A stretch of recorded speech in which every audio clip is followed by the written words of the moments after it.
যখন আমার পক্ষে আছে যেটা ভালো লাগে, যে এটা তো আমার পক্ষে বলছে রাসূল, এটা তো কোরআন আমার পক্ষে বলতেছে, তখন এটা আমি মেনে নিলাম। আর যখন আমার বিপক্ষে চলে যাবে, আমার আইডিওলজির বিরুদ্ধে চলে যাবে, আমি যে দল করি এই দলের বিপক্ষে কোরআন বলবে, আমি যে নেতাকে অনুসরণ করি এই নেতার বিপক্ষে কোরআন বলে ফেলবে, তখন আমার এটা সহ্য হবে না। আচ্ছা বলেন, কোরআন কি কোনো দলের? কথা বলেন না কেন, কোনো দলের? চিৎকার দিয়ে জবাব দেবেন, কোরআন কি কোনো দলের? আওয়ামী লীগ, বিএনপি, জামাত ইসলাম, জাতীয় পার্টি, চরমোনা, সরসিনা, আটরশি, হাটাজারি, দেওয়ানবাগি কোন দলের কোরআন? কোরআন কে পাঠিয়েছেন? আল্লাহ বলছেন, নবী তুমি ঘোষণা দিয়ে দাও, শাহরু রমাদানাল্লাযী উনজিলা ফীহিল কুরআন হুদাল লিন-নাসি ওয়া বাইয়িনাতিম মিনাল হুদা ওয়াল ফুরকান। ওগো নবী, রমজান মাসে কোরআন নাজিল করেছি হুদাল লিন-নাস। এখানে আল্লাহ হুদাল লিল মুমিনিন বলতে পারতেন, হুদাল লিল মুসলিমিন বলতে পারতেন, হুদাল লিল মুত্তাকিন বলতে পারতেন। হুদাল লিল মুত্তাকিন আছে না এক জায়গায়, কিন্তু এখানে হুদাল লিল মুত্তাকিন আমার আল্লাহ বলেন নাই। আল্লাহ বললেন হুদাল লিন-নাস। গোটা পৃথিবীর মানুষের জন্য কোরআনকে হেদায়েত স্বরূপ পাঠিয়েছেন কে? আরো জোরে বলেন না কে? এখন এই কোরআন তো কোনো দলের নয়, তুমি কেন তোমার পক্ষে টেনে নাও? কোরআন তোমার পক্ষে বললে ভালো, কোরআন তোমার বিপক্ষে বললে তখন বড় খারাপ হয়ে যায় আলেমরা, তখন কোরআনের তুমি ভুল ধরতে আসো, এটা তো খুব খারাপ কথা। কথা বলেন না কেন? এটা যদি করেন শাস্তি কি হবে জানেন? এইটা শোনার পরে অনেকে আবার উঠে দৌড় দিবে। সূরা নিসা প্রত্যেকটা কথা কোরআন এবং হাদিসের দলিল ভিত্তিক হবে ইনশাআল্লাহ। বলেন ইনশাআল্লাহ। কেউ কোনো কথা বলবেন, কোরআন তো আওয়ামী লীগের না বিএনপিরও না, যেখানেই যাই আওয়ামী লীগের লোকজন এসে বলে হুজুর আমাদের বিপক্ষে যেন বললেন না, আমরা কিন্তু ক্ষমতাই, মনে রেখেন কিন্তু ভালো কথা।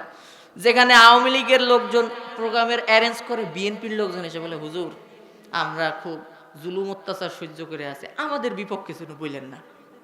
এরপরে সবাই মিলে যদি মাহফিলের আয়োজন করে, জামাত ইসলামের লোকজন এসে বলে হুজুর আমাদের বিপক্ষে যেন বলেন না। কোরআন তো গোটা বিশ্ববাসীর জন্য, কোরআন তো সবার, তাহলে কেন আপনি বিপক্ষে যাবেন?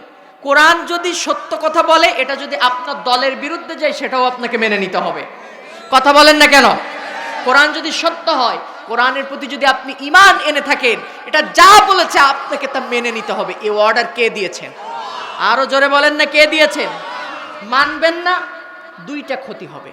সূরা আহজাব 36 নম্বর আয়াত এবং সূরা নিসা 61 নম্বর আয়াত, এখানে দুইটা ঘোষণা আল্লাহ তাআলা দিয়েছেন। নাম্বার 1, সূরা নিসার 61 তে আল্লাহ কি বলছেন?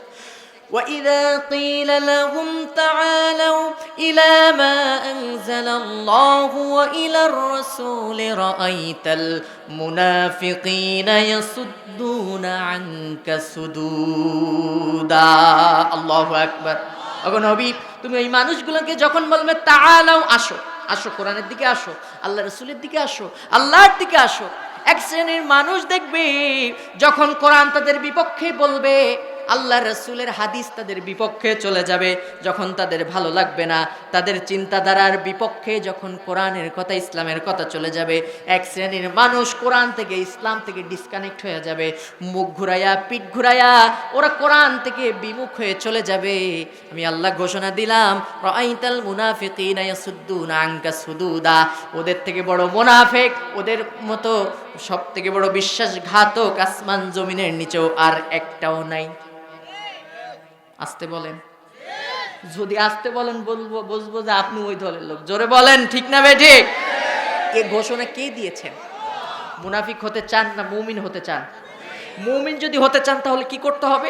সূরা আহজাব 36 নম্বর আয়াতে আল্লাহ বলছেন, ওয়ামা কানা লিমুমিনিন ওয়ালা মুমিনাতিন ইযা কাদাল্লাহু ওয়া রাসূলুহু আমরান আইয়াকুনা লাহুমুল খিয়ারাতু মিন আমরিহিম ওয়া মান ইয়াসিল্লাহা ওয়া রাসূলাহু ফাকাদ দাল্লা দালালাম মুবিনা।